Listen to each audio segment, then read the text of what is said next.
प्रत्येक राज्यामध्ये electricity supply करणाऱ्या कंपन्या ज्याच्या त्याच्या वर्किंग झोनमध्ये वीज बिलामध्ये घोळ करून करोडो रुपये ग्राहकाकडून अधिकचा वसूल करत असतात, ज्याच्या बदल्यात ग्राहकांनी कधीही वीज वापरलेली नसते. परंतु आता ज्या ग्राहकांनी राज्य शासन आणि राज्याच्या वीज पुरवणाऱ्या कंपन्या यांच्या सांगण्यावरून ज्या ग्राहकांनी सोलर रूफटॉप सिस्टम बसवली, अशा ग्राहकांना 20 वर्षाचा करार करून दिला. त्याच ग्राहकांच्या मिळणाऱ्या फायद्यामध्ये वेळोवेळी कसा कपात करता येईल यावर भर दिला गेला. आता यापुढे जात महाराष्ट्रामध्ये TOD स्लॉट बदलल्या आणि ऑफ पीक आवर्स आणि पीक आवर्समध्ये बदल करून नव्याने त्याची रचना केली आणि सोलरपासून तयार होणारी वीज ही फक्त दिवसा म्हणजे सकाळी 9 ते संध्याकाळी 5 याच वेळेत वापरता येईल, इतर वेळेत सोलरच्या विजेचा वापर करता येणार नाही अशी तरतूद करत त्याची मंजुरी MERC कडून मिळवली. परंतु MERCच्या या निर्णयाला मुंबई हायकोर्टामध्ये चॅलेंज केले गेल्याने कोर्टाकडून तात्पुरती याला स्थगिती मिळाली आणि ही गोष्ट न्यायप्रविष्ट बनली.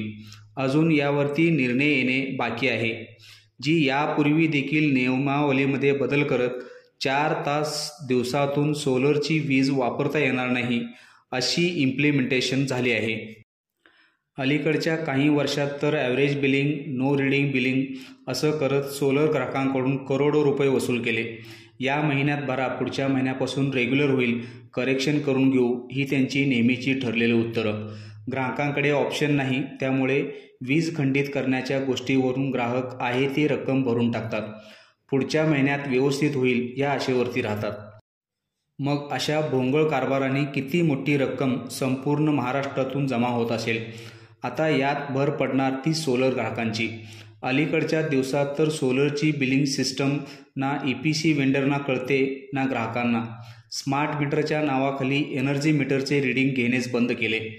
एनर्जी मीटरचा बिलिंगमध्ये मोठा रोल नाही, पण सॉफ्टवेअर बेस्ड मीटर म्हणजे स्मार्ट मीटरमध्ये सॉफ्टवेअर लोडिंगच्या गोंधळामध्ये इम्पोर्टचे एक्सपोर्ट, एक्सपोर्टचे इम्पोर्ट असे होऊन कितीतरी ग्राहकांना अनावश्यक बिल पेड करावे लागलं. मग असा सावळा गोंधळ मॅनेजमेंट किंवा गव्हर्नमेंटला माहीत नसणार का जाणून बुजून असे अधिकचे पैसे उकळले जातात? कारण या बिलिंगच्या अफरातफरीमध्ये बिलिंग डिपार्टमेंट अजिबात सिरियस नसते.